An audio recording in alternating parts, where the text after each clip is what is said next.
Arunima and Ayushi, are we allowing the participants to get in?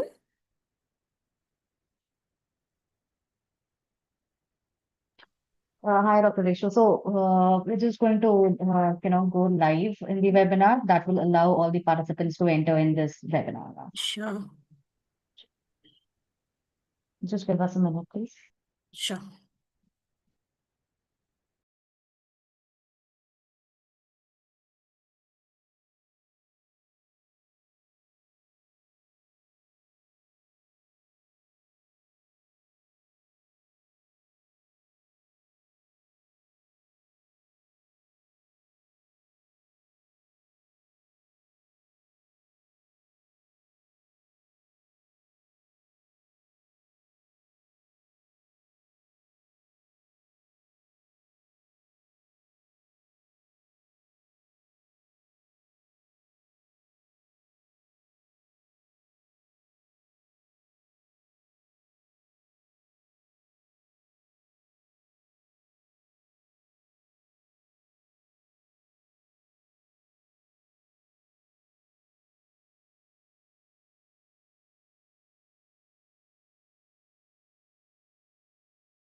Please बेटी ऐसे नहीं सब चेयर इधर करते हैं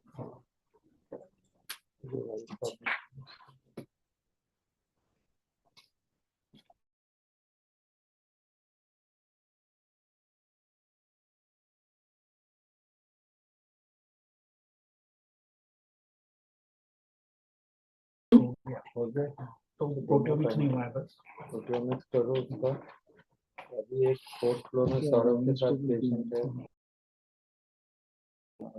एल्डरली लेडी है F0 फाइब्रोसिस है उसका दिल्ली है फाइब्रोसिस 0 HBG 13 PCL जो घर जाना चाह रही थी उसका bile acid 500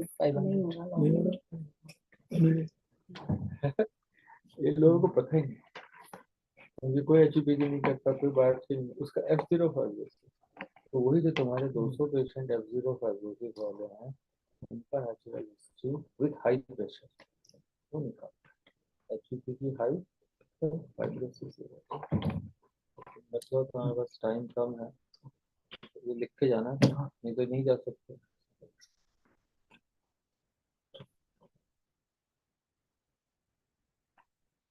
We did a mega job for clinics in liver disease submitted a chapter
So, Dr. Ishu, it's all set from our side whenever you want to start. Yeah.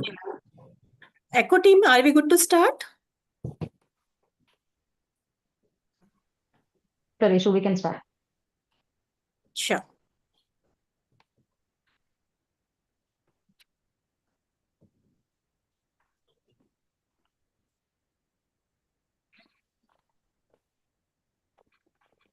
Good afternoon, everyone.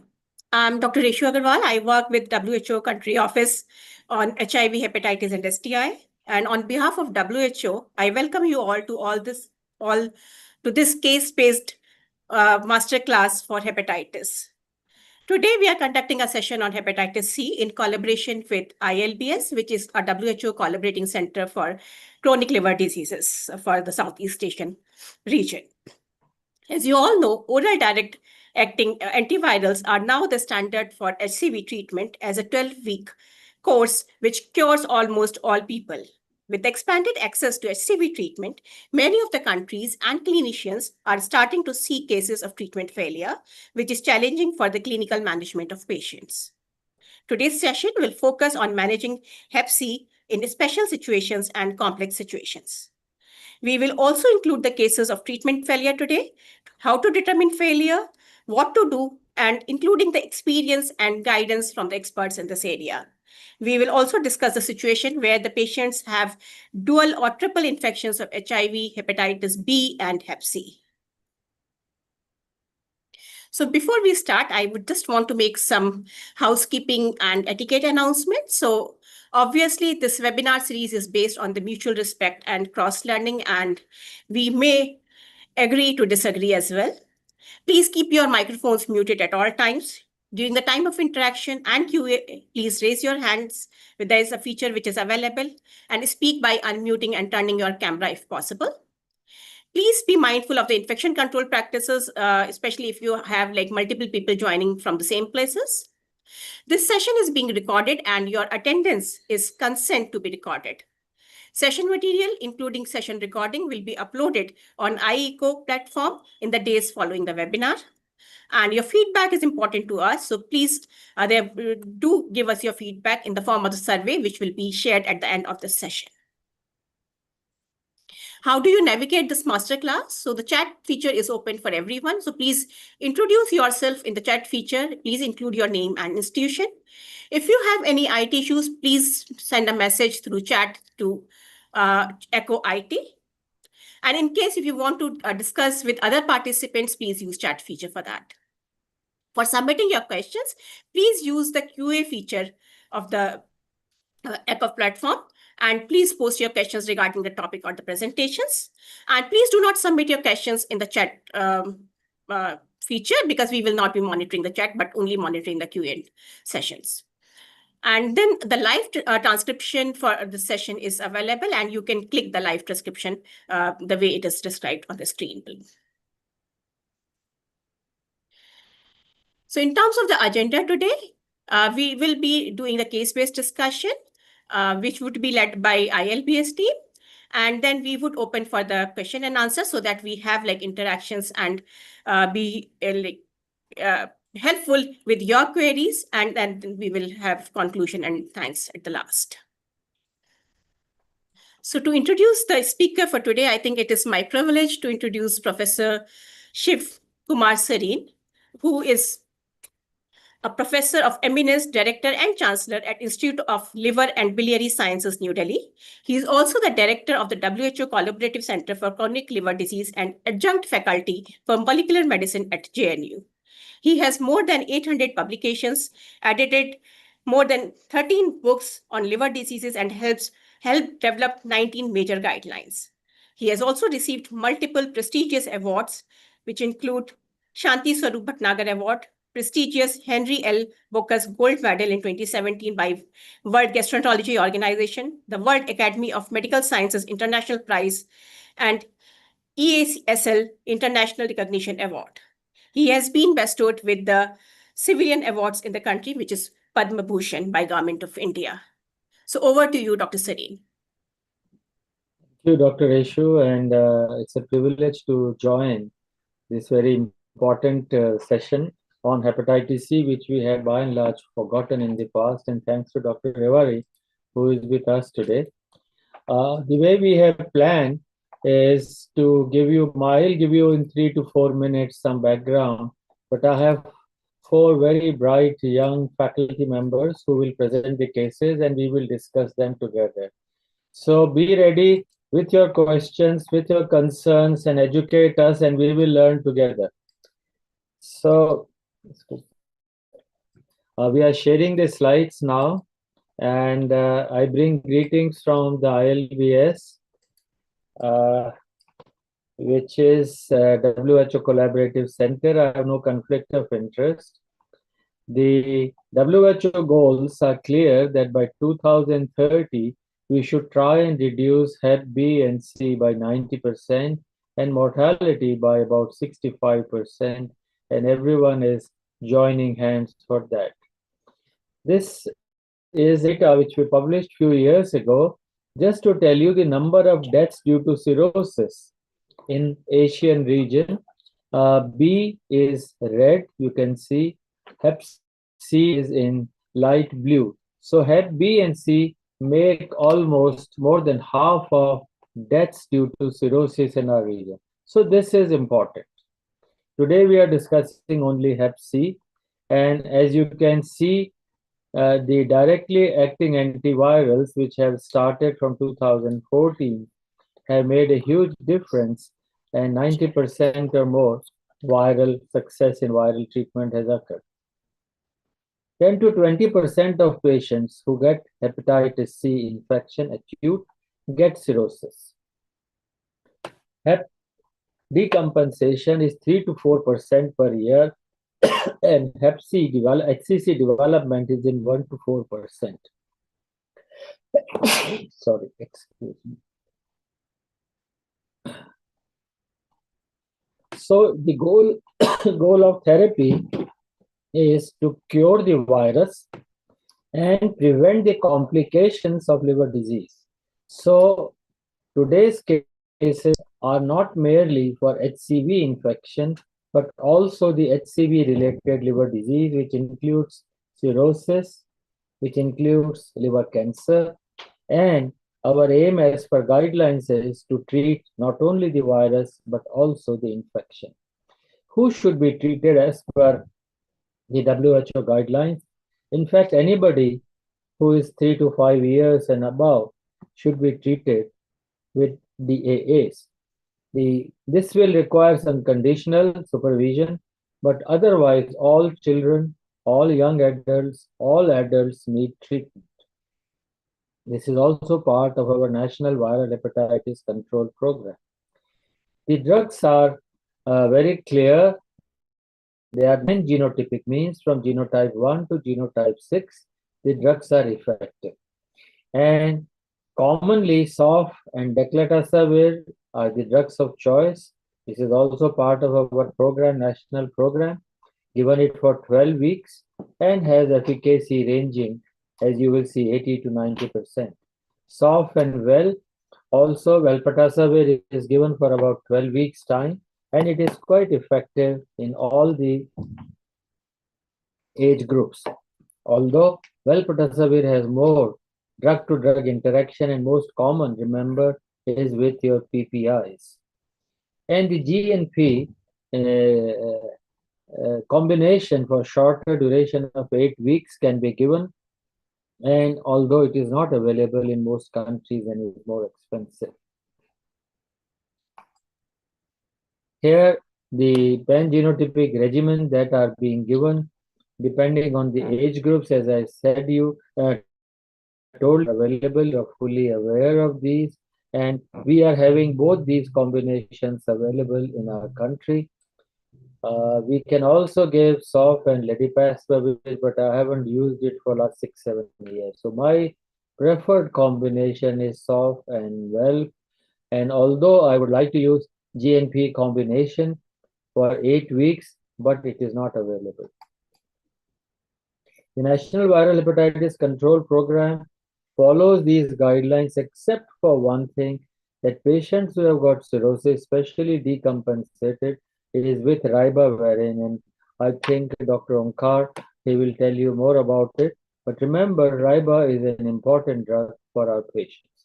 So with this, there are 4 cases which will be presented by our young faculty. How do I manage HCV treatment failure? So over to Dr. Omkar, and please keep on writing your questions.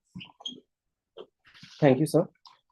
Very good afternoon to one and all. I'm Dr. Omkar, and I'll be briefly describing a case that we recently had in our hospital and which most of you will see in your clinical practice. So we had a 61-year-old male, a resident of Punjab, which is a state in North India, who was incidentally diagnosed to have hepatitis C upon evaluation for transaminitis. Upon initial evaluation, he had an RNA of log 4. At the grassroots level, he was started with treatment with DAAs in the form of sofosbuvir and velpatasvir, which he received 3 months. Subsequently, he presented to ILBS for further evaluation. When we first saw him in our outpatient setup, we found that he also had metabolic parameters which were deranged. He had hypertension, his fasting blood sugars were elevated, he was severely very obese with a BMI of 31, and also had an increased waist circumference. His HbA1c was also more than 5.7, which is more towards a pre-diabetic state. His lab evaluation was significant for a mild elevation of bilirubin, 2.4, which was predominantly red. Also had low platelets with a platelet count of 95,000. His fibrosis scores, which were evaluated by LSM and FIB4 were elevated. His FIB4 was 3.78 and his fibroscan of the liver was 17.3. His fibroscan spleen, which is a marker of clinically significant portal hypertension, was also elevated at a scoring of 52 kilopascals. Subsequently underwent an upper GI endoscopy, which showed small, low-risk esophageal varices. Upon presentation to our outpatient clinic, the patient had a MELD of 14 and a CTP of 7B.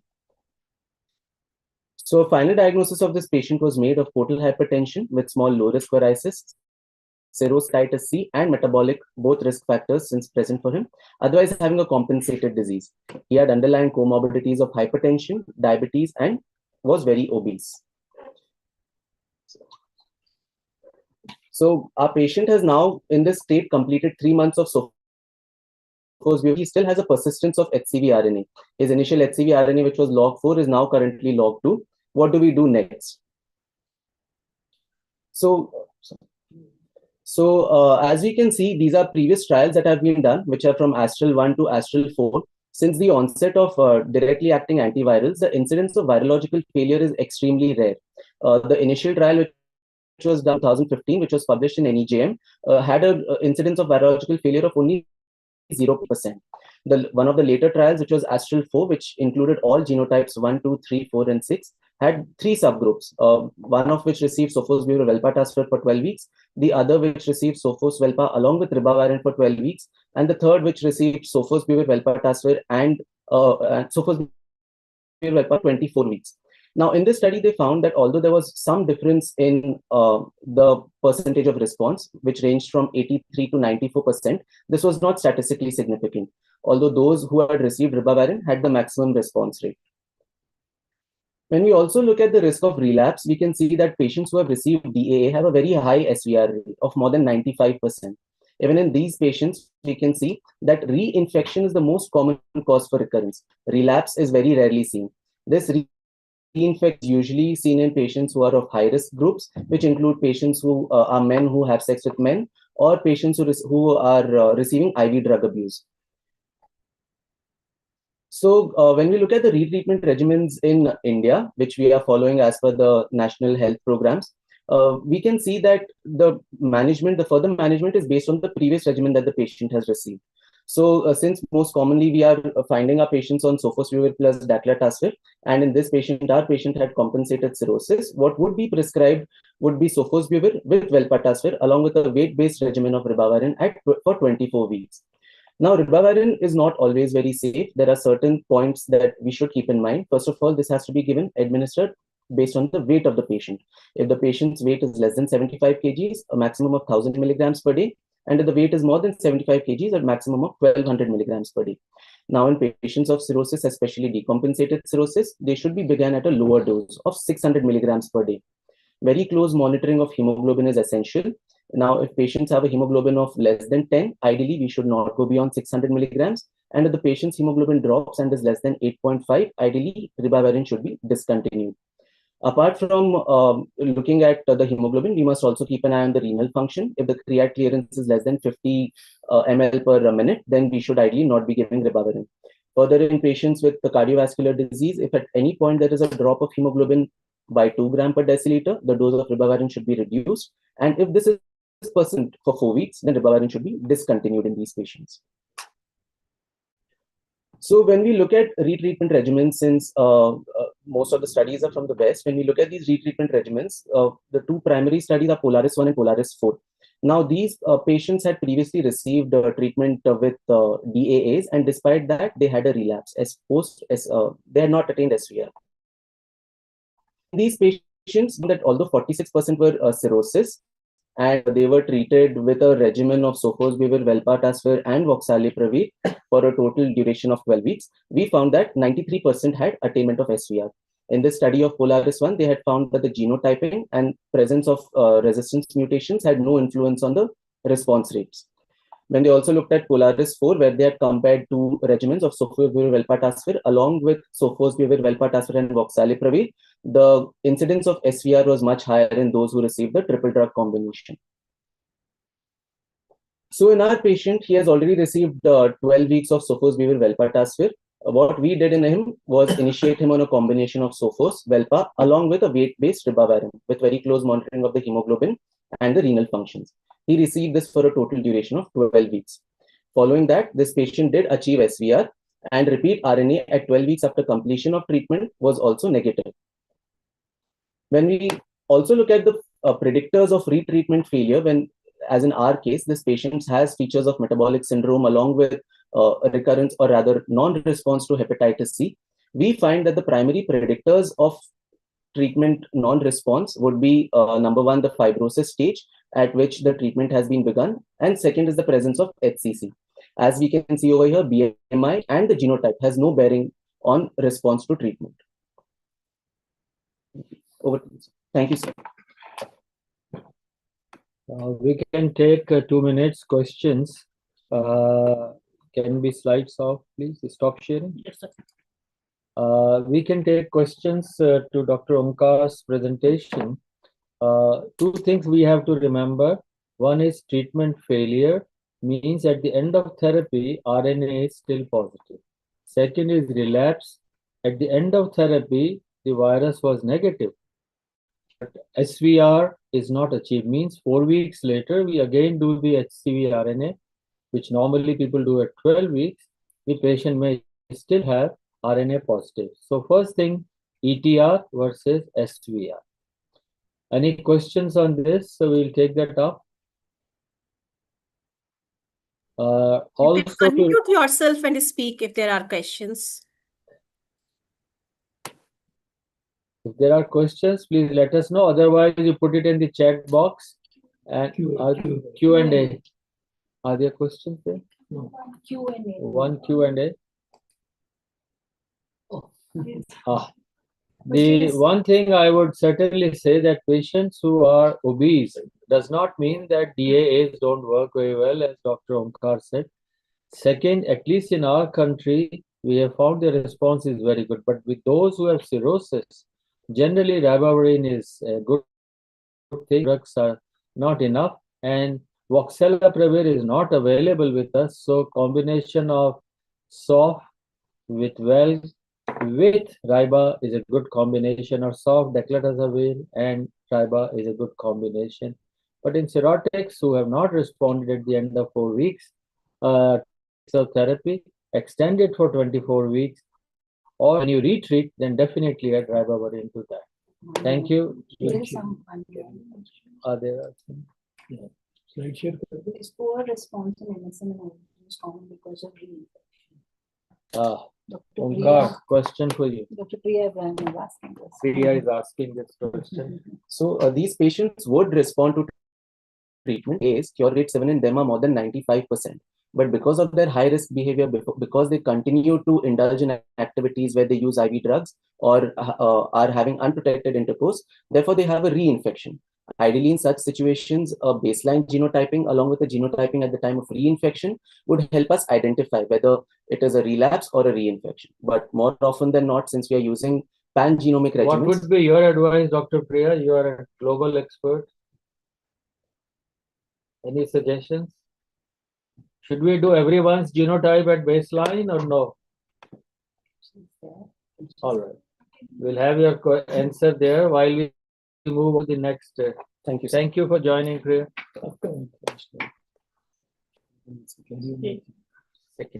The second case is being, where do I go to slides? Second case is being presented by Dr. Saurav, who is presenting an actual real case. In fact, similar cases are admitted. This is a real challenge for a clinician. So Saurav, who is our young faculty, will just present the case to you.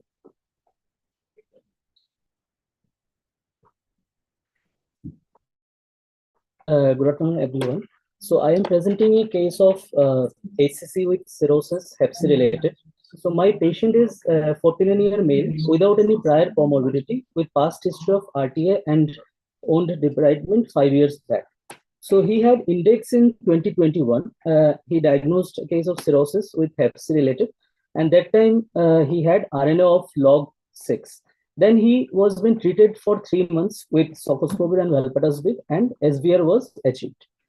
Then in 2022, he decompensated with ascites, but that time ascites was controlled with diuretics and which was uncomplicated ascites. In 2024, he developed multifocal ACC with portal vein thrombosis, and that was outside Milan criteria. Treated with SBRT plus immunotherapy, atezolizumab and bevacizumab for 6 cycles. So in this case, the final diagnosis was portal hypertension, non-bleeder, small lorix varicose status with cirrhosis of liver, hepatitis C related. SVR was achieved in 2021. Decompensation was uncomplicated ascites, and he had multifocal ACC, DP3 tumoral thrombus with scoring of MALD 14, CTP8B, BCLC-C. Initial AFP was 346 and PIPCA was log 3. And he had post SBRT for PVT plus 6 cycle of immunotherapy. Stereotactic BIM radiotherapy for portal vein thrombosis.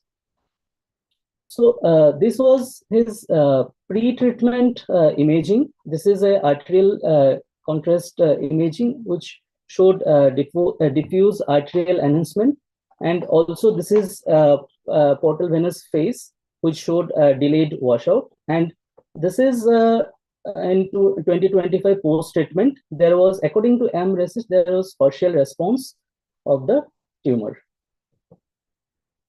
So the next thing is whether after usage of DA therapy, is there any chances of ACC?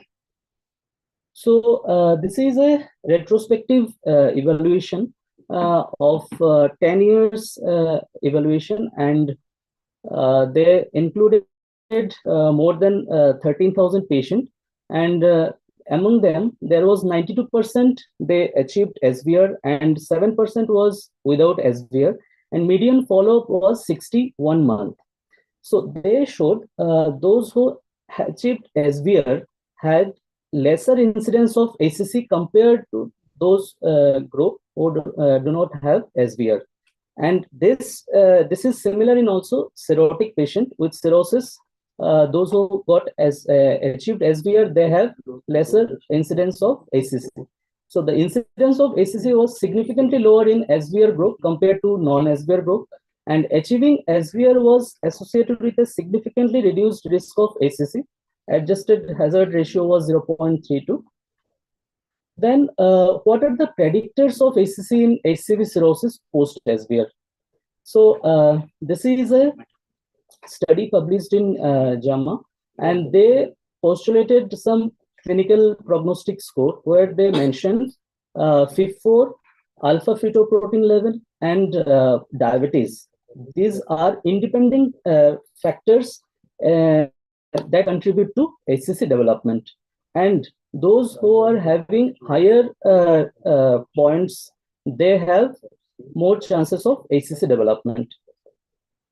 And now the question is, those who follow the HCC screening protocol, the impact on survival. So in this retrospective analysis, they have shown those patients follow the screening protocol, and at least more than 50% time they follow the screening, they have better outcome and better survival compared to those group who do not follow the screening protocol according to ACC protocol. So better screening adherence, better survival. Each 10% increase in screening, 3.2% decrease in mortality risk. Also, each 10% increase, 10.1% higher chances of early detection of ACC, and also 6.8% higher chance of curative treatment. But there was no survival benefit seen in patient diagnosed with ACC after 5 years of SVR. Then, what are the chances of HCV reactivation with immunotherapy? So these are a few studies. Some are retrospective multicenter analysis, and one was the phase 2 clinical trial. And among that, there was no reactivation post immunotherapy. And what are the survival post LP after HCV ACC? So this is a retrospective analysis. It has also shown no significant difference between resection and transplantation at 1 year survival in Hep C-related ACC with cirrhosis, but significant survival benefit was seen with liver transplant at 3 years and 5 years. So over to sir. Thank you, Saurav, for a very clear, crisp presentation. Just to tell everyone that we have almost 4 patients amongst our single room patient care who have hepatitis C and HCC. And the carry home message is, don't ignore the disease, just not treat the virus. And hence, after having an HCC means sustained viral response, which reduces the chances of having HCC, which decreases the ALT levels, still the risk of liver cancer stays somewhere between 1 to 4%, even some places 6% per year. Hence, lifelong HCC surveillance is required. Generally, they say 18 years is minimum. Predictors of HCC post sustained viral response. Suppose somebody is elderly, male, cirrhosis, higher liver stiffness, diabetes, and high FIB4. I have not added, but I have a patient right now, and I will take advice from another colleague other than Saurabh, is Sudhir, who is also an assistant professor. Sudhir, you have one patient who has come to us for treatment now, who has Hep C and HCC, but in addition has also got alcohol, and he is obese. So how do you think we should handle? And if you have similar patients, Hep C, which has HCC, who has HCC, plus alcohol, plus obesity, metabolic, how will you handle? Listen from Sudhir. So this patient was admitted to us. This patient came from Nepal, and he had an history of hepatitis C. He was obese, having history of alcohol, significant alcohol intake, sir. And he was being treated 5 years back. He achieved SVR, but his weight was high with a BMI of 32, sir. And his last alcohol intake being, sir, 1 year back, sir. So he was detected SCC 1 year back. That was a multifocal SCC, and we did post SBRT, that is stereotactic beam radiation therapy to him. But still the lesions was not, it was a partial response, and we kept him on immunotherapy, A plus B therapy. So he was being admitted right now for this 4th dose of A plus B, that is atezolizumab or bevacizumab therapy, which we gave. Issues for him, he is not able to control his weight, so we have motivated him to control weight. Now, number 1. Number 2, his alcohol intake has significantly, initially the transcendences were higher, now coming down. So in my opinion, sir, we should try to reduce all the risk factors like obesity, alcohol, that may contribute to the hepatitis. Thank you, Sudhir. You made this point very clear, and I would like you to think about it in this manner. Alcohol is a direct carcinogen.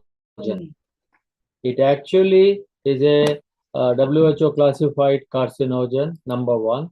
Number two, sometimes we are worried why the liver enzymes are high, but they could be because of alcohol, it could be because of obesity or fatty liver disease, and of course due to the liver tumor. So treating such patients, as Saurav said, is not easy, but maintaining weight, stopping alcohol, and of course, long-term surveillance are the key. But if you have questions, and are there? So there is a question: does antiviral treatment help to improve outcome of NAFLD already there in patient with Hep C? Well, we have also Ekta with us, who is our nodal officer for WHO Center. But before I go to Ekta, what do you think, Saurabh? Saurabh, what do you think about does antiviral treatment Yes, also? sir, I partially agree with this because NFLD is also a risk factor for disease progression. And if the patient has Hep C with NFLD, and after SVR achievement, there would be a possibility of liver fibrosis improvement along with diabetes and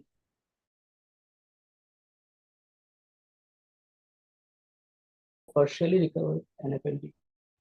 Hepatitis C per se can cause fatty liver. Yes. It is well known. It is a virus which can induce changes in the hepatocyte. Dr. Rewari, you wanted to? Saurabh, do you think the prognosis will be or follow-up will be different in these patients once they achieve SVR compared to those without NAFLD?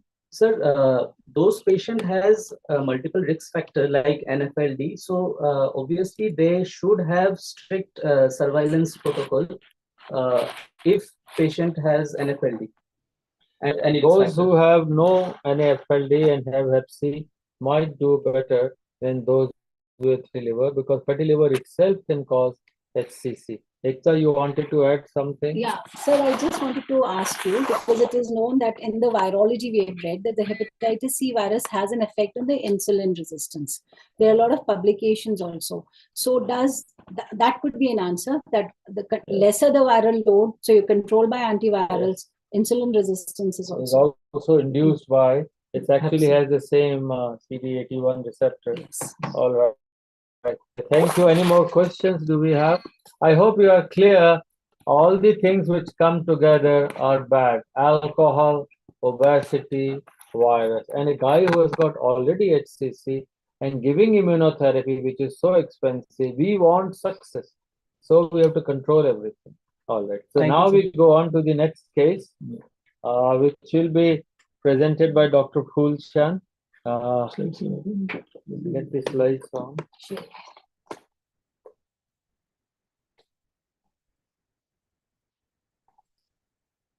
Dr. Phulchand would be presenting a tough case. So this may be of interest to everyone, co-infections, and Dr. Phulchand, please go ahead. Thank you, sir. Good afternoon, everyone. I'm presenting a case that is an interesting case. Mr. RK, 48-year male, by occupation truck driver from Bihar, married with a history of multiple sexual partners, with a chief complaint of fatigue, anorexia for 6 months, and progressive abdominal distension with bilateral pedal edema for 2 months, and one episode of hematemesis 2 weeks ago, with a history of weight loss around 5 kg over 3 months.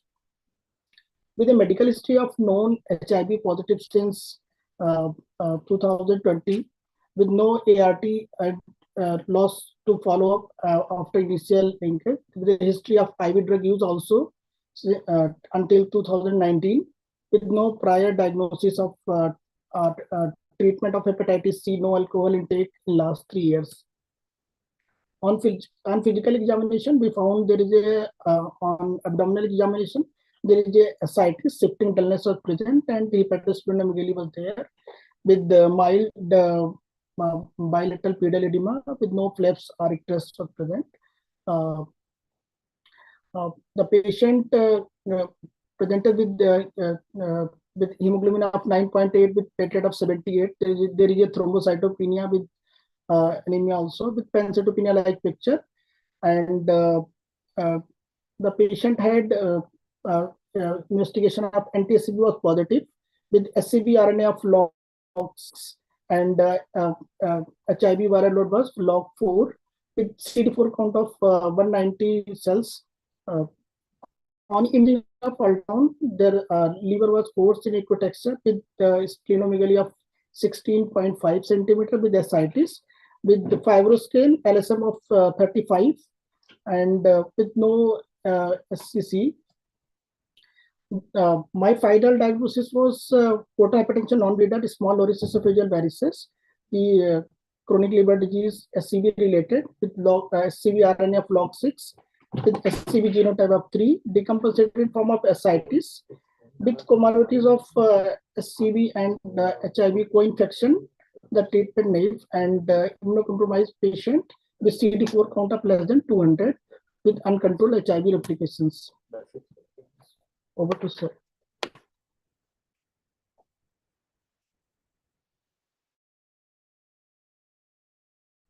Such patients of HIV and HCV co-infections, and if you see them and those with cirrhosis and those who are having early portal hypertension features, it is clear that they can progress faster, and these people may have early decompensation because of the dual hit, and of course low CD4 counts can add to lower immune surveillance and accelerated progression to hepatocellular carcinoma.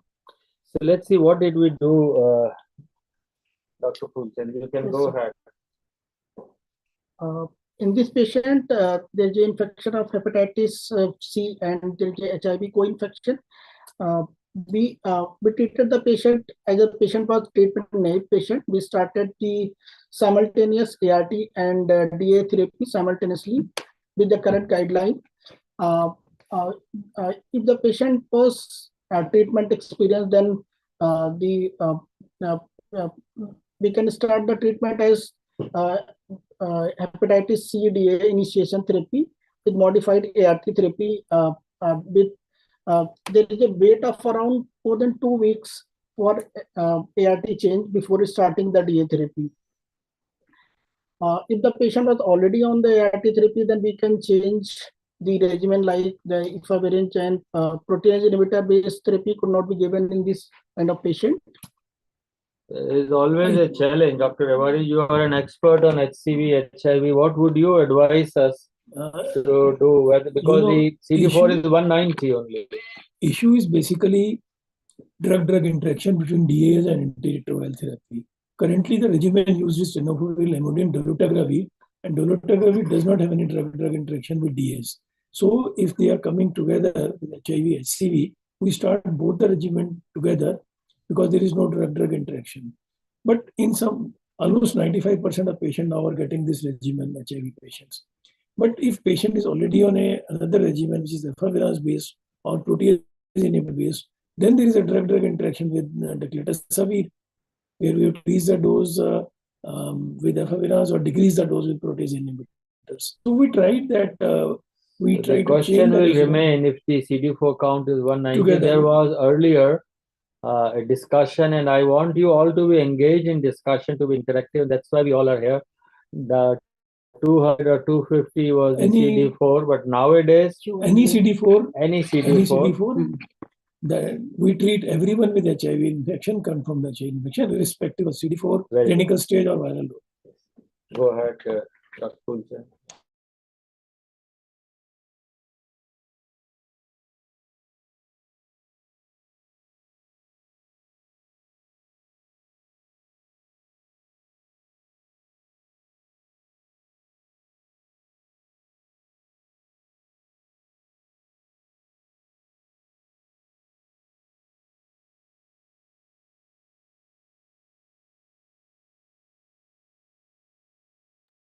We can't hear you, ILBS team.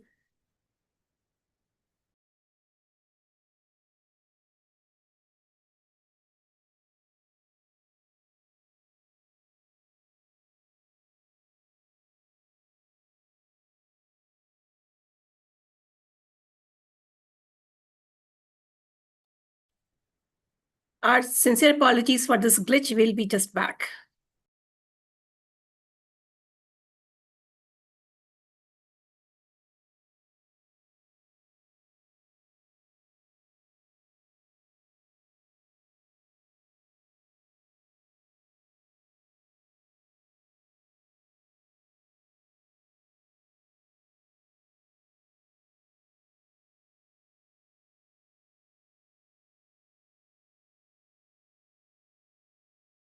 There was some glitch there. Hello.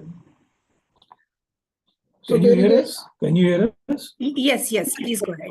Please go. So even in patient with hepatitis C and HIV with decompensated cirrhosis, there could be a two treatment regime. One with the super severe, velpatasvir, or with adding of ribavirin therapy. And those patients who are ineligible for ribavirin, we can give them super severe and velpatasvir for 24 weeks, double the duration of the triple drug regime. So in this patient, we have given the simultaneous dose of ART plus DA therapy both.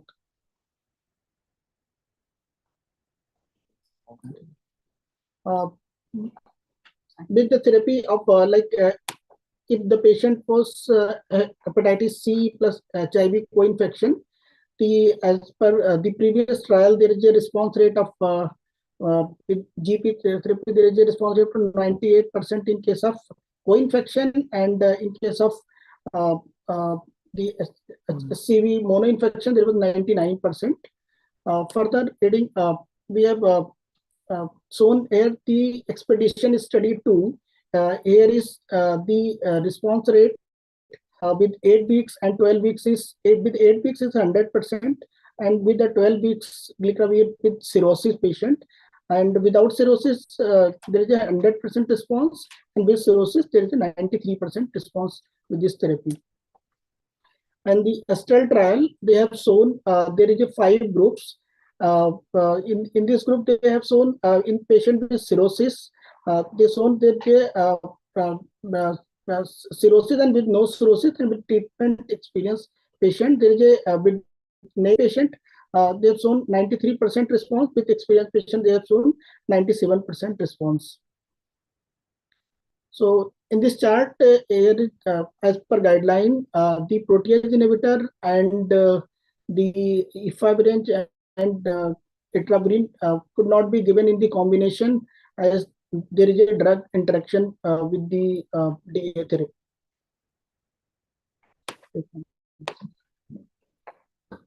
So this case is symbolic of what we see, and the face.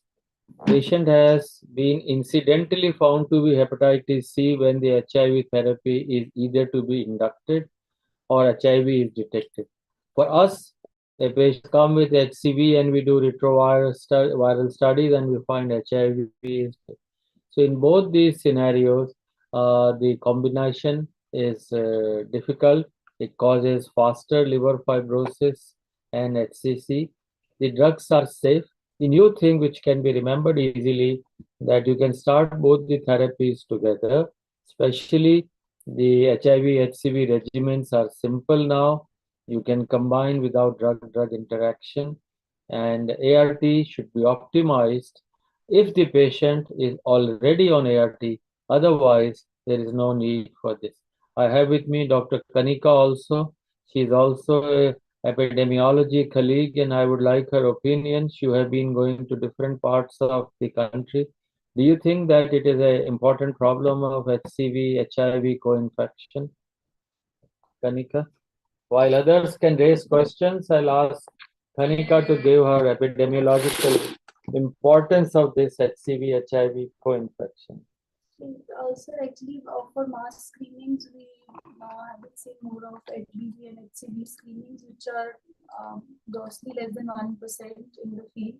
But I think we should also vouch for integrating both the programs together, because I feel right now both the programs are running parallelly and not in an integrated fashion, with different state nodal officers for both the programs. WHO would be very happy with your comments. Well, yeah. I'm sure Dr. Rishu will be happy. Dr. Rewari, any other advice? In fact, in 2022, WHO brought out integrated strategies for HIV, hepatitis, and STI that we should work in an integrated manner, because there are a lot of progress has been made in HIV management through various outreach workers, communities, targeted interventions, and we already have a base where we can actually supplement and increase treatment for hepatitis, particularly in co-infected, but also in Thank you, Dr. Awari. We will come back to it because we have another co-infection patient, which is being discussed by Dr. Rohit. Rohit is a gift to us from Mumbai Sion Hospital. He is an assistant professor there, and he's sharing his expertise with us for last few days. And Rohit has a real case. Rohit, over to you. Thank you, sir.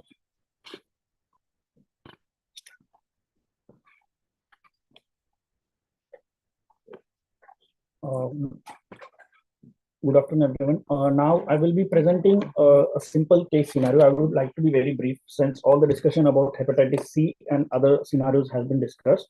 So I would be discussing one case where a 40-year-old male with BMI of 23.4 kilogram per meter square with no addictions and normal lefties had hepatitis SBS AG antigen positive and anti-HCV positive. His HBV DNA was 4,500 and HCV RNA was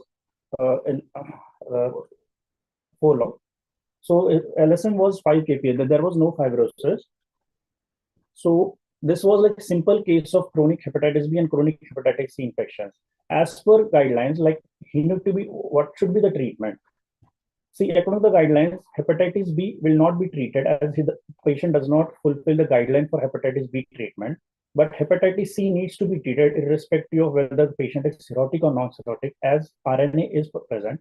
So the patient was started on sofosbuvir 400 milligram plus daclitazavir 60 milligram for 3 months.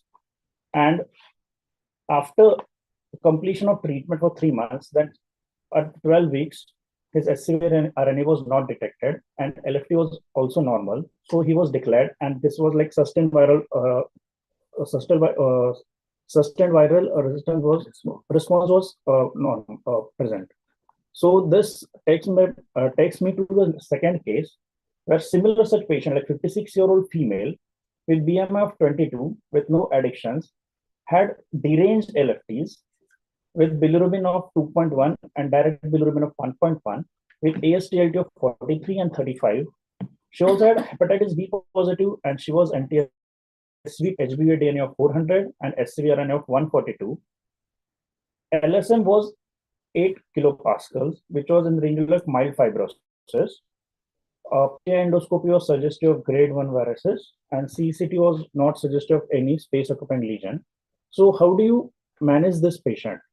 The patient was diagnosed as portal hypertension, non-bleeder, low-risk varices, chronic liver disease, hepatitis B and hepatitis C related, and was compensated. So still, according to the guidelines, patient does not fulfill the criteria for management of hepatitis B. So the patient was started outside the hospital. The patient, before he came to us, the patient was started on directly acting antivirals like sofosbuvir and velpatasvir for 3 months. Over next 2 weeks, the patient had deranged LFTs with AST/ALT of 344 and 240. The HBV DNA was repeated. When the patient came to us, we repeated HBV DNA, which was approximate 5 logs. So what does this tell us? So this is basically HBV reactivation during HCV therapy. So HBV reactivation is defined by multiple definitions according to ASLD guidelines. So we need line HBV DNA. It is like, if it is more than 100-fold than the baseline, then it is called as HBV reactivation. The exact mechanism is not known. The reactivation of HBV DNA during hepatitis C treatment with multiple DA regimen described, and it occurs up to approximately in 12 to 15% co-infected patients. When HCV and hepatitis B coexist in the same host, hepatitis C exerts a dominant immunosuppressive effect, resulting in lower HBV DNA and HBV antigen levels, and lower antigen levels, reflecting a state of immune control. But as we give DA therapy, there is suppression of HCV RNA, which may trigger immunological change, and there will be uncontrolled hepatitis B reactivation. Now the risk gradient. If the patient is having HBsAg positive, this falls under moderate risk of HBV reactivation. The HBsAg positive people should have HBDNA levels measured at the baseline of starting DA therapy and should also be considered for antiviral therapies according to current guidelines. If anti-therapy for HB is not indicated, then active monitoring of LFTs and HBDNA level should be performed during the treatment of hepatitis C. So these are like recent guidelines which are presented, like ASLD is an APASL guidelines. So if the patient is started on chronic hepatitis C infection for positive HCVR and the patient is not fulfilling the criteria of hepatitis B treatment, so whether prophylactic use of nucleoside analogs should be started or no. According to ASLD guidelines, they suggest not to start, just monitor HBV DNA and ALT every 4 to 8 weeks and 3 months post DAA. But EASL and APASL guidelines suggest the prophylactic therapy should be started. Covir or entecavir should be started for hepatitis B, and it should continue up to 12 weeks post DAA according to EASL and 24 weeks post DAA according to APASL.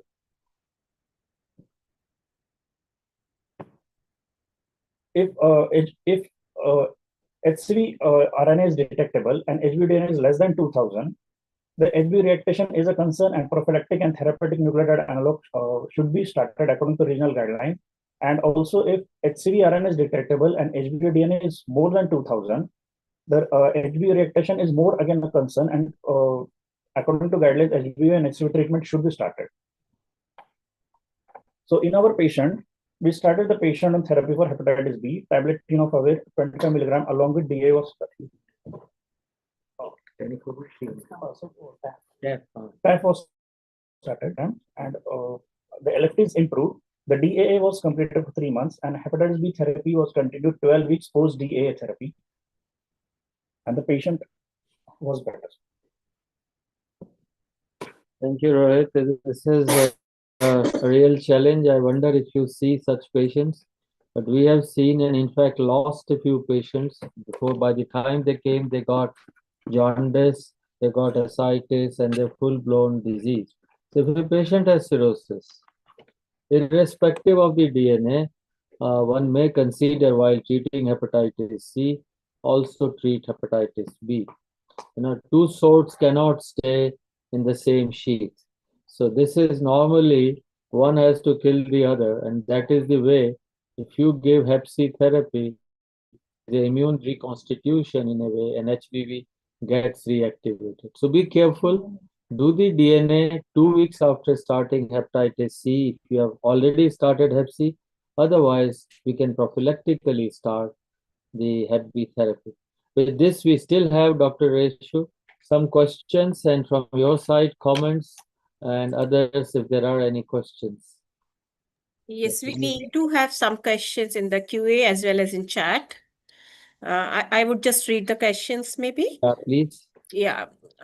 So in cases where patients with HIV present with serious opportunistic infections like PCP or cryptococcal meningitis, where ART is intentionally delayed to prevent IRIS, when it is recommended initiating HCV treatment, should it be started after ART is stabilized, or it be initiated earlier along with OI management?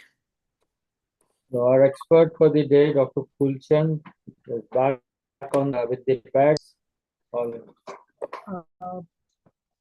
With the guideline, at present guideline, there is no cutoff of CD4 count or opportunistic infection. We can give ART therapy and DA therapy simultaneously for the naive patient. And if the patient as I said earlier, if the patient would you start something for opportunistic infection like pneumocystis or anything? Yes, is sir. that the question? In such cases, basically, the ART is different because we will like to treat cryptococcal meningitis first and then start ART. So in such cases, we will start the treatment for HCV, give the prophylaxis for opportunistic infection, or treat cryptococcal meningitis and defer the starting of antiretroviral therapy. This is immune reconstitution. Yeah. So both for pneumocystis and crypto, we should try and cover for them. Other questions, please? Yeah, sure.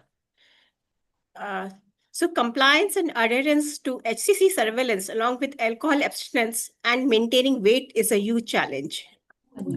This is more of a comment, and any insights on this? People, once they are free of the virus, they think that they are free of the disease. So it is the duty of the doctor to say that surveillance is required.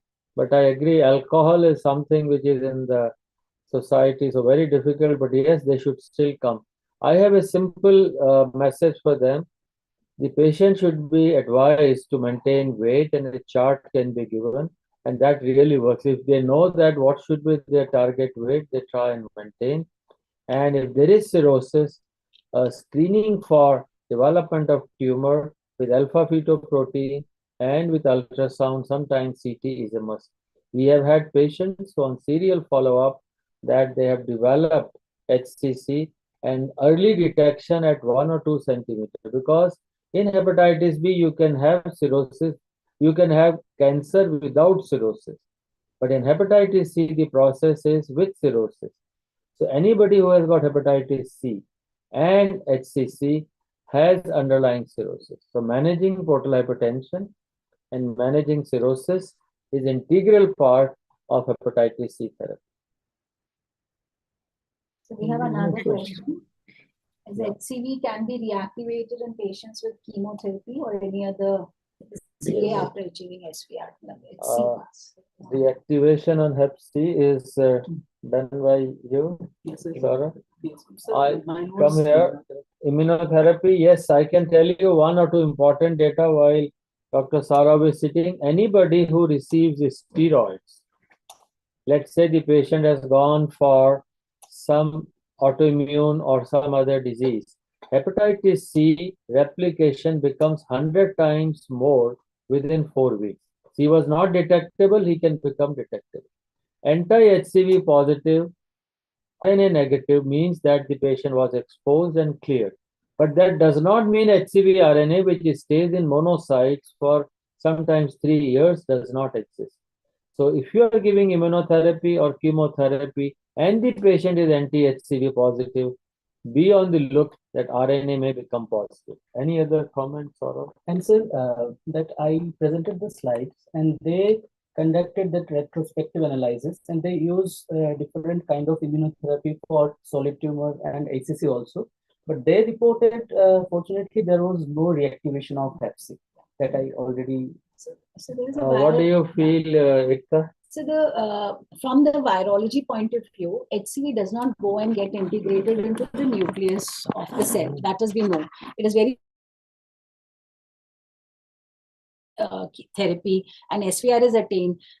Chances, yes, as you have said, could be there in some extrahepatic sites, but that also is not very long. So if there is an SVR attained for a longer time, the chances of relapse would be less. It could be a reinfection by a different genotype. Thank you, Ekta, for getting back on all of us on track. And my understanding was monocytes carry on for 15 months to a few years. They are latent ones and also brain. Extrahepatic sites, the HCV can remain hidden, Trojan horse, but okay. Other questions, please? So there's a question about HCV and TB co-infections, whether we should defer or delay treatment for HCV for TB patients. Well, who is going to answer HCV and TB? You should, Dr. Rewari may be an expert on that. TB treatment definitely needs to be given first with clear monitoring of the liver enzymes, because HCV is a chronic infection which is present there for a long time. TB treatment requires treatment first. But as soon as liver enzymes are stabilized in 2 weeks' time, we can start the HCV treatment. Thank you. I think here I would add that with some of the DAs, actually rifampicin has some drug interactions and decreases the area under curve. So we need to be mindful about that. Yes. We should not use rifampicin, we should use other drugs. All right, that's very good. Are there any more questions? Can you go down and see? We have answered? Yes. Yeah. Well, I would like to say that whole of IL-based approach rather than individual, and I hope you enjoyed. And I would thank all my colleagues and our WHO nodal, Dr. Rewari, Dr. Over to you, Dr. Rewari. I would like, on behalf of ILBS WHO Reporting Center and Dr. Ayuka, I would like to thank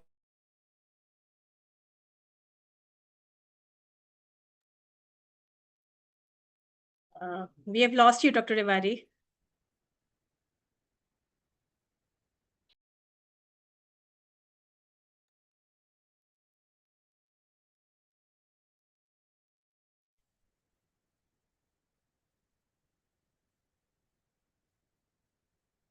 I think we are not able to hear ILBS team.